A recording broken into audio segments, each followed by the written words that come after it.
Assalamualaikum warahmatullahi wabarakatuh. Perkenalkan, nama saya Najwa Nabila dengan nomor NIM 2302010041 dari program studi Ilmu Kelautan Universitas Maritim Raja Ali Haji. Pada kesempatan ini saya akan menjelaskan materi tentang pembagian wilayah laut, di mana pada pembahasannya saya akan membahas tentang morfologi laut, klasifikasi laut, juga pembagian wilayah laut berdasarkan kedalamannya, intensitas cahaya, kemudian berdasarkan vertikal dan habitat.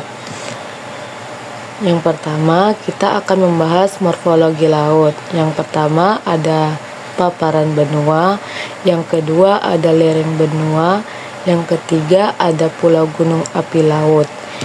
Kemudian yang keempat ada punggung laut, yang kelima ada lubuk laut, yang keenam ada guyot atau palung, ketujuh ada gunung api laut, dan yang kedelapan ada ambang laut.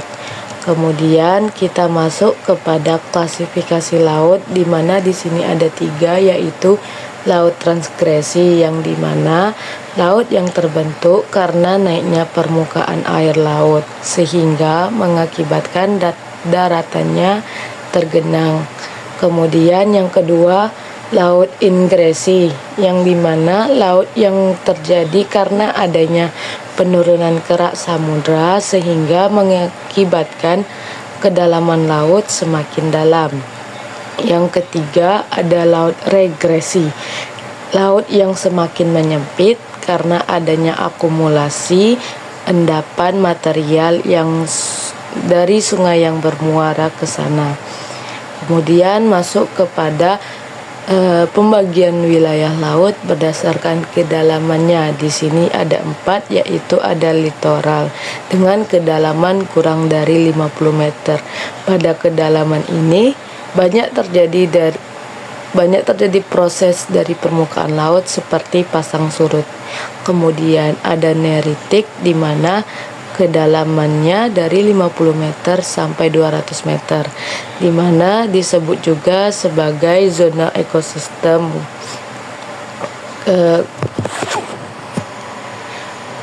Neritik ini disebut juga dengan perairan dangkal karena banyak terjadi proses ekosistem.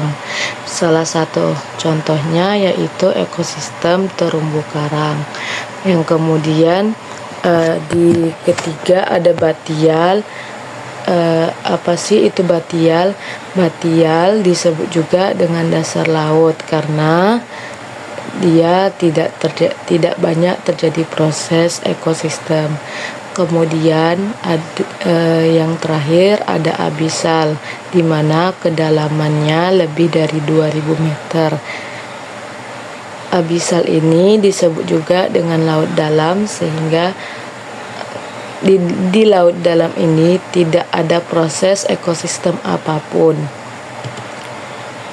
Lalu ada pembagian wilayah laut berdasarkan intensitas cahaya.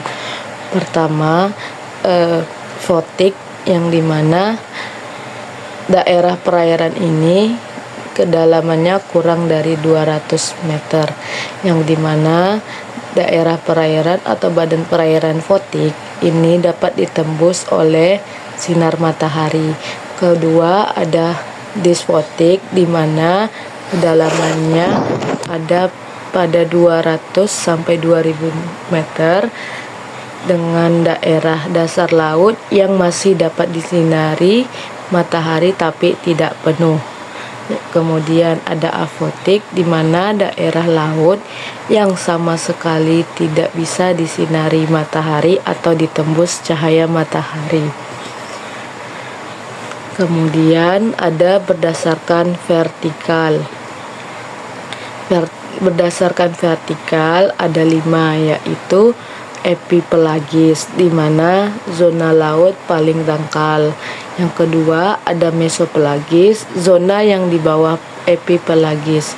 Yang ketiga batiopelagis, yang keempat abisal pelagis, Dan yang kelima ada hadial pelagis. Kemudian masuk ke pembahasan terakhir, yaitu pembagian wilayah laut berdasarkan habitat, di mana pada habitat ini ada dua, yaitu bento dan pelagis. Yang pertama, bento ini merupakan area di bawah pelagis, namun tidak termasuk bagian terdalam dari laut, di mana wilayah ini terdiri dari pasir, lempung, dan organisme mati. Suhu menurun, yang dimana pada bento ini juga suhu menurun drastis seiring bertambahnya kedalaman. Kemudian masuk kepada yang kedua, zona pelagis, di mana zona pelagis ini meliputi perairan yang jauh dari daratan dan secara umum masuk ke perairan dingin, namun